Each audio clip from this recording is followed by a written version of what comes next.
Halo teman-teman, kita dari kelompok Kami Bangga Menjadi Sidoarjo ingin memperkenalkan anggota kelompok kami, yaitu saya dengan sendiri Muhammad Rofif. Saya Ibtu Devara Ezra Farel dengan NPM Mahir 109. Saya Muhammad Asrofil Ali, dan saya dan teman-teman meminta maaf karena kelompok kami hanya ada 3 orang karena yang lainnya sedang ada halangan atau ada acara mendadak yang tidak bisa hadir saat kita survei kali ini. Dapat dilihat sampah-sampah di bawah ini merupakan sampah hasil rumah tangga. Terdapat popok, kemudian sampah-sampah plastik, deterjen, kemudian plastik-plastik yang mengambang ya, saya tidak tahu isinya apa, tapi kemungkinan besar itu adalah sampah hasil rumah tangga yang dibuang oleh rumah-rumah sekitar bantaran sungai di sini. Kemudian selain sampah rumah tangga, di sini juga terdapat sampah yaitu eceng gondok. Namun sampah eceng gondok tersebut sudah diakali atau diatasi oleh pemerintah setempat. Sejak kapan Ibu tinggal di sini? Tahun 1989.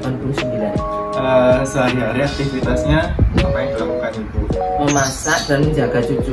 Biasanya sering tidak melakukan aktivitas di sekitar sungai? Tidak, tapi jalan pagi. Nggak aktivitas di sungai, tapi jalan pagi. Gimana kondisi sungai saat ini?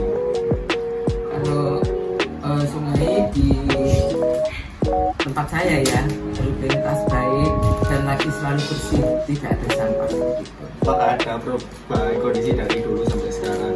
Banyak. Kalau dulu awal-awal saya di sini orang-orang kadang-kadang masih BAB di sungai ini, tapi mulai tahun 2000-an sudah nggak ada. Masalah apa yang sering terjadi di sungai sekitar penjaringan ini? Enceng gondok. Apakah karena Ibu terganggu kayak sedikit limbah di sungai gitu? Ganggunya karena enceng gondoknya full, nyamuknya tuh banyak. Pernah mencoba nggak mengatasi kayak gimana kayak warga-warga di sini gitu Bu, eceng gondoknya? Ya diatasi apa ya, kalau dulu pemerintah belum apa ya, maksudnya belum respon, itu masih warga yang menaikkan eceng gondok itu. Tapi sekarang sudah beberapa tahun ini, sudah lama sekali itu pengaduan dari pihak kampung, langsung Pemkot itu mengadakan bigu menaikkan sampah itu, eceng gondok itu dipinggirkan, jadi dinaikkan dari sungai keluar. Menurut Ibu, kenapa eceng gondoknya bisa berkembang biak di sungai ini? Karena apa ya, kan sungai ini ada pasang surutnya ya. Kalau pas pasang buahnya itu eceng gondoknya datang, tapi kalau surut nggak ada. Mungkin ke bawah arus ya, dari laut, mungkin nggak tahu dari laut, nggak tahu dari tambak. Pokoknya kalau waktu pasang itu mesti banyak eceng gondoknya. Kalau boleh berharap, solusi apa yang Ibu inginkan untuk mengatasi eceng gondok? Ya solusinya ya harus dibersihkan, betul-betul bersih. Tapi sekarang sudah nggak banyak kayak dulu. Kalau dulu sampai full, sekarang tuh enggak, sudah bergerombol-gerombol.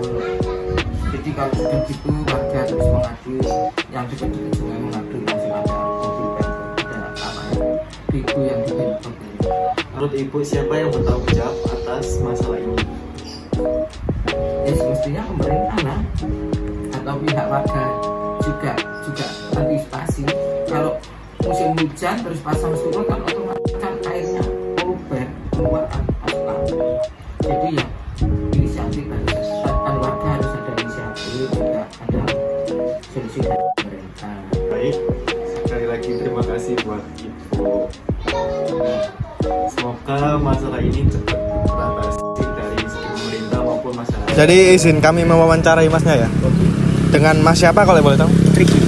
Dengan Mas Riki ya? Ya. Jadi Mas Riki ini jualan di sini dari kapan ya? Mulai dari November 2002, sekarang 2026, November 2025. November 2025? Ya. Oh, oke. Terus Masnya ini sering nggak beraktivitas di sungai? Mungkin pernah melihat sekitar sungai atau ngapain gitu? Ya sering sih. Oke, terus menurut Masnya kondisi di Sungai Kebon Bibit ini kayak gimana Mas? Kalau sungainya sih mungkin kalau untuk sungainya kebanyakan sih apa, memang ada sampah-sampah kayak pohon yang ranting gitu. Oh, ya, kayak ranting-ranting yang jatuh gitu Mas ya? Nah, Tadi tapi kayak kebanyakan dari tumbuhan-tumbuhan gitu Mas ya? Nah iya, cuma kadang ada yang ada kayak plastik sampah. Plastik sampah. Yang plastik yang kayak kena angin gitu. Minyak gitu ada nggak? Kalau minyak kayaknya sih nggak ada. Sekarang ya, Mas? Karena di situ juga ada ikan-ikan kecil sih makanya. Jadi kayak Oh. ikannya nggak ada. Iya ya. Oke, terus kalau di sungai ini tuh dari dulu sampai sekarang ada perubahan nggak, Mas? Nggak ada sih kayaknya. Nggak ada. Terus ada nggak, Mas, masalah yang paling sering terjadi di sungainya Kebun Bibit ini? Kalau masalah sungainya kayaknya nggak ada. Nggak ada ya. Terus kalau misal ada sampah-sampah di sungai gini, Mas ya, Masnya terganggu nggak, Mas? Kalau untuk sampah sih mungkin terganggu karena mungkin bisa mencemari lingkungan, juga bikin banyak nyamuk juga kan. Oh iya juga ya, Bu. Banyak nyamuk ya, Mas ya. Kemudian menurut Masnya sampah-sampah yang ada di sungai itu asalnya dari mana? Dari mana ya, Mas ya? Kalau boleh tahu. Ya mungkin bisa jadi dari kesalahan kita sendiri untuk membuang sampah bukan pada tempatnya gitu. Jadi bisa kita buang tadi jalan terus kena angin gitu juga bisa jadi. Oh, dari Bisa. kayak Tapi buang. kalau kita buang sampah di tempat sampah mungkin bisa mengurangi itu juga.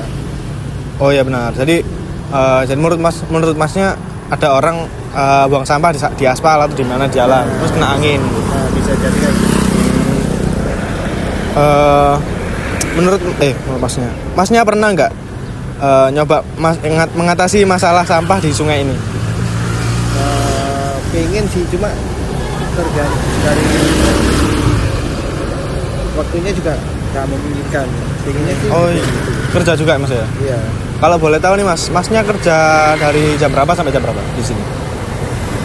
Kerjanya kita dari di sini sekitar jam 9-an 9 pagi sampai jam setengah 7 malam. setengah 7 malam. Oh, lama juga ya. Nah, menurut Masnya ini masalah limbah atau sampah-sampah di sungai ini kenapa bisa ada di sungai sekitar Kebun Bibit? Mungkin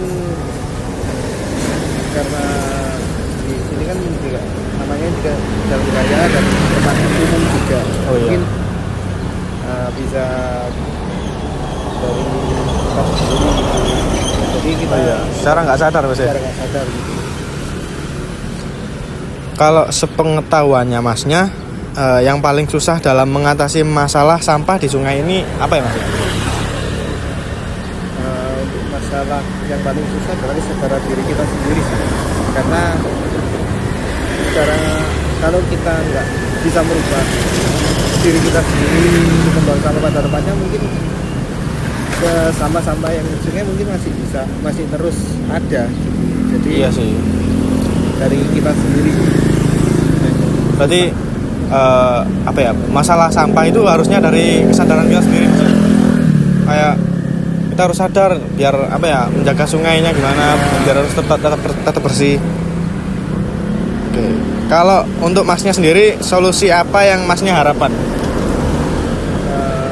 Mungkin kalau bisa sih kayak ada mungkin warga daerah sini ada kayak kerja bakti untuk membersihkan kampung atau apa kayak sungai gitu. Jadi untuk apa supaya jernih, bersih dan nggak ada sampah lagi. Oh, jadi kayak gotong royong membersihkan selokan, sungai di hari Minggu gitu, Mas ya biasanya? Kalau untuk hari Minggu nggak pasti sih, cuma untuk orang-orangnya. Jadi kalau hari Minggu kan mungkin Kebun Bibit ramai dengan pengunjung juga. Jadi kalau hari Minggu nggak mungkin pembersihan. Iya juga. Jadi untuk pembersihannya bisa dilakukan bertahap gitu oleh warga. Oh iya, kalau Minggu takutnya mengganggu pengunjung lain gitu, Mas ya? Ya sih. Terus menurut Masnya siapa yang harus menanggung jawab masalah sampah-sampah di sungai ini? Kita sendiri sih. Kita sendiri ya. Karena sampah nggak mungkin ada tanpa kita sendiri yang membuangnya. bener sih. Oke. Oke Mas, gitu aja sih. Makasih Mas ya. Oke. Assalamualaikum warahmatullahi wabarakatuh. Nama saya Ranfala dengan NPM 250520101449. Kali ini saya akan menjelaskan soal dampak dari eceng gondok. Nah, eceng gondok ini adalah tanaman air dengan pertumbuhan yang sangat cepat. Istilahnya dia adalah gulma yang invasif. Dampak utamanya meliputi penurunan kualitas air, pendangkalan perairan, penyumbatan aliran sungai, matinya biota air akibat kekurangan oksigen, serta mengganggu transportasi air. Halo teman-teman, perkenalkan nama saya Bray Laksamana Anindita dengan NPM terakhir 146. Di sini saya akan menjelaskan tentang dampak atau efek samping dari pembuangan limbah sembarangan di sungai. Jadi tentu sangat berbahaya teman-teman. Yang pertama, limbah itu dapat menyebabkan pencemaran air. Jadi dampaknya seperti air sungai menjadi kotor, berbau, dan tidak layak digunakan.